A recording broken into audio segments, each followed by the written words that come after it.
नमस्कार दोस्तों। आज की इस खास क्लास में इस विश्लेषण में आप सभी का बहुत बहुत स्वागत है। मेरी आवाज साफ आ रही है ना? एक बार बता देंगे। बहुत बढ़िया। अभिषेक, नीलम, नमन, मोनू, सारे दोस्तों का बहुत सारा स्वागत है। यार, आज की क्लास में ना मुझे आप सबके थोड़े से सहयोग की जरूरत पड़ेगी। गला थोड़ा खराब है तो बीच बीच में अगर माइक बंद करना पड़े या थोड़ी खांसी आ जाए तो प्लीज थोड़ा एडजस्ट कर लेना। मैं पहले ही माफी मांग लेता हूँ ताकि डिस्टर्बेंस ना हो। खैर, आज हम क्या पढ़ने वाले हैं? आज हम समझेंगे भारत के संवैधानिक विकास को, कॉन्स्टिट्यूशनल डेवलपमेंट को। 1939 से लेकर 1945 तक का जो ये 6 साल का टाइम था ना, ये अपने आप में एक जबरदस्त डोमिनो इफेक्ट था। तो चलिए, बिना किसी देरी के आज के इस एजेंडे पर नजर डालते हैं।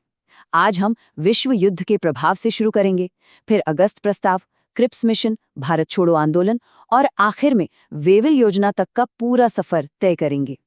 हमारी कहानी या कह लीजिए ये पूरा ऐतिहासिक घटनाक्रम शुरू होता है द्वितीय विश्व युद्ध के असर से। 1939 से 1945 के बीच जो कुछ भी हुआ वो कोई अलग अलग घटनाएं नहीं थी। अंग्रेजों की एक हताश नीति ने सीधे तौर पर दूसरी ऐतिहासिक घटना को जन्म दिया। ये सब एक दूसरे से एकदम गहराई से जुड़े हुए हैं। अच्छा, आगे बढ़ने से पहले कल की क्लास का एक सवाल पूछता हूँ आपसे। मुझे बताइए वो कौन सा वाइसरॉय था जिसने भारतीयों से पूछे बगैर ही ये अनाउंस कर दिया था कि सेकेंड वर्ल्ड वॉर में इंडियंस हमारे साथ हैं? याद है डेट? बिल्कुल सही, 3 सितंबर 1939। लिनलिथगो ने ये हिमाकत कर दी थी, बिना पूछे। इससे हुआ क्या? भारतीयों से उनका चुनने का हक छीन गया और गुस्से में कांग्रेस की प्रांतीय सरकारों ने धड़ाधड़ इस्तीफे दे दिए। और उधर ब्रिटेन में क्या चल रहा था? कमजोर पड़ रहे चैम्बरलिन की जगह अब विंस्टन चर्चिल आ चुका था। और भाई, चर्चिल का सीधा सा माइंडसेट था कि युद्ध का पूरा खर्चा भारत की जेब से ही निकलना चाहिए। अब इसी बीच आता है हमारा दूसरा बड़ा टॉपिक, अगस्त प्रस्ताव और सत्याग्रह। देखिए, वर्ल्ड वॉर में ब्रिटेन की हालत खराब हो रही थी। जापान बहुत जबरदस्त तरीके से लड़ रहा था और साउथ ईस्ट एशिया में आगे बढ़ रहा था। अंग्रेज घबरा गए तो भारतीयों को मनाने के लिए 8 अगस्त 1940 को वो लेकर आए अगस्त प्रस्ताव। इसमें वादे तो बड़े बड़े थे, जैसे वाइसराय की कार्यकारिणी में ज्यादा भारतीय होंगे या हम खुद अपना संविधान बनाएंगे। लेकिन गौर करने वाली बात क्या है? इन्होंने ऑफर किया डोमिनियन स्टेटस। अरे भाई, डोमिनियन स्टेटस तो हम 1929 के लाहौर अधिवेशन में ही पीछे छोड़ चुके थे ना। हमें तो पूर्ण स्वराज चाहिए था। और कांग्रेस के इस भारी गुस्से को, इस रिजेक्शन को जवाहरलाल नेहरू जी का ये कोट एकदम परफेक्टली डिफाइन करता है। उन्होंने साफ कह दिया कि भाई ये डोमिनियन स्टेटस अब दरवाजे पर लगी जंग लगी कील के बराबर है। मतलब हमारे लिए इसका कोई मोल ही नहीं है। प्रस्ताव को सिरे से खारिज कर दिया गया। अब अंग्रेज अपनी मनमानी कर रहे थे तो विरोध तो जताना था, लेकिन गांधी जी नहीं चाहते थे कि इस नाजुक वक्त में कोई बड़ी हिंसा भड़के। तो उन्होंने एक बड़ा ही फोकस्ड तरीका निकाला, व्यक्तिगत सत्याग्रह। 1940 में शुरू हुए इस सत्याग्रह का मेन मकसद था अपना बोलने का अधिकार जताना।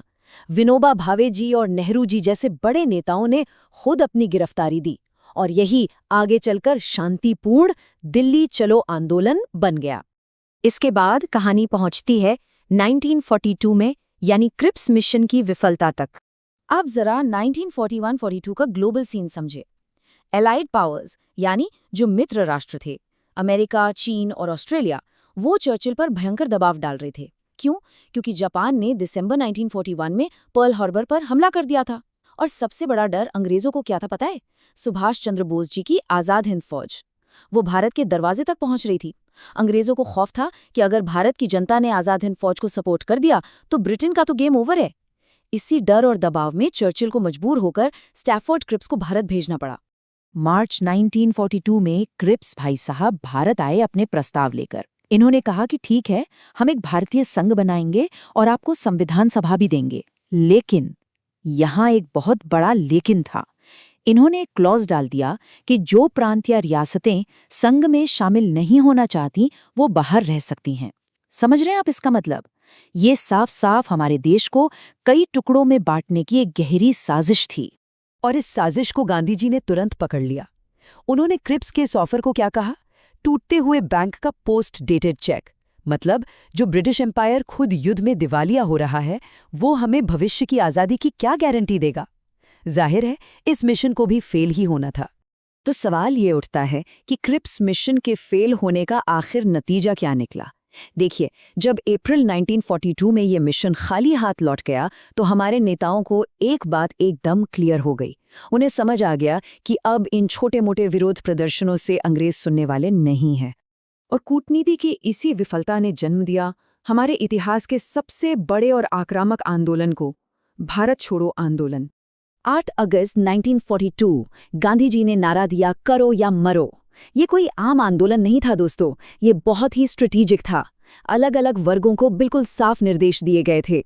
अधिकारियों से कहा गया कि नौकरी मत छोड़ो, लेकिन अंग्रेजों का विरोध करो। सैनिकों से कहा कि सेना में रहो, पर अपने ही हिंदुस्तानी भाइयों पर गोली मत चलाना। और किसानों को कहा गया कि खेती करते रहो, लेकिन टैक्स देना बिल्कुल बंद कर दो। मतलब ब्रिटिश व्यवस्था को पूरी तरह से ठप कर देना था। अगर हम एकदम निष्पक्ष होकर उस वक्त की पॉलिटिक्स को समझें तो हर पार्टी का स्टैंड अलग था। कांग्रेस तो खैर पूरी तरह से इस आंदोलन में थी, लेकिन कम्युनिस्ट पार्टी सीपीआई ने इसका समर्थन नहीं किया। क्यों? क्योंकि मित्र राष्ट्रों के गुट में रूस अब ब्रिटेन के साथ था। मुस्लिम लीग का फोकस सिर्फ और सिर्फ इस बात पर था कि अंग्रेज जाने से पहले उन्हें पाकिस्तान दे दें, और हिंदू महासभा को लगता था कि अगर उन्होंने अभी विरोध किया तो अंग्रेज मुस्लिम लीग का ज्यादा फेवर करने लगेंगे। अब हम आ गए हैं इस टाइमलाइन के आखिरी हिस्से में, समझौते के प्रयास और वेवेल योजना।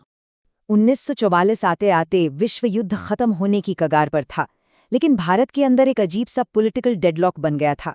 सी राजगोपालाचारी और भूला भाई देसाई जैसे नेताओं ने बहुत कोशिश की कि किसी तरह अल्पसंख्यकों के प्रतिनिधित्व पर कांग्रेस और मुस्लिम लीग के बीच समझौता हो जाए, लेकिन जिन्ना साहब नहीं माने और ये जो आपसी गतिरोध था वो टूट नहीं पा रहा था। अब ब्रिटेन में भी इलेक्शन सिर पर थे और बंगाल के भयंकर अकाल की वजह से चर्चिल सरकार की बहुत थू-थू हो रही थी। तो अपनी इमेज सुधारने और भारतीयों का समर्थन पाने के लिए नए वाइसरॉय लॉर्ड वेविल ने जून 1945 में एक प्लान पेश किया। इसमें उन्होंने कहा कि वाइसरॉय और कमांडर इन चीफ को छोड़कर कार्यकारिणी के बाकी सभी सदस्य भारतीय होंगे, और एक बड़ी बात ये कही कि हिंदू और मुस्लिम सदस्यों की संख्या एकदम बराबर होगी।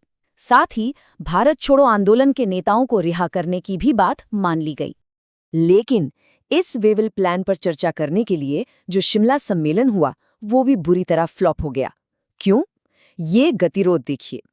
कांग्रेस का कहना था कि कार्यकारिणी के सदस्य चुनकर आने चाहिए, लेकिन मुस्लिम लीग अड़ गई। उनका कहना था कि जितने भी मुस्लिम सदस्य होंगे उन्हें नॉमिनेट करने का हक सिर्फ और सिर्फ मुस्लिम लीग को है। कांग्रेस ये कैसे मान लेती? और बस इसी बात पर पूरा शिमला सम्मेलन बिना किसी नतीजे के खत्म हो गया। तो दोस्तों, अब जरा सोचिए, 1939 से लेकर 1945 तक अंग्रेजों का हर एक कूटनीतिक प्रस्ताव फेल हुआ। भारत के अंदर भी कोई समझौता नहीं हो पा रहा था। तो फिर ऐसा क्या हुआ कि इस भारी डेडलॉक के बावजूद महज 2 साल बाद यानी 1947 में हमें आज़ादी मिल गई?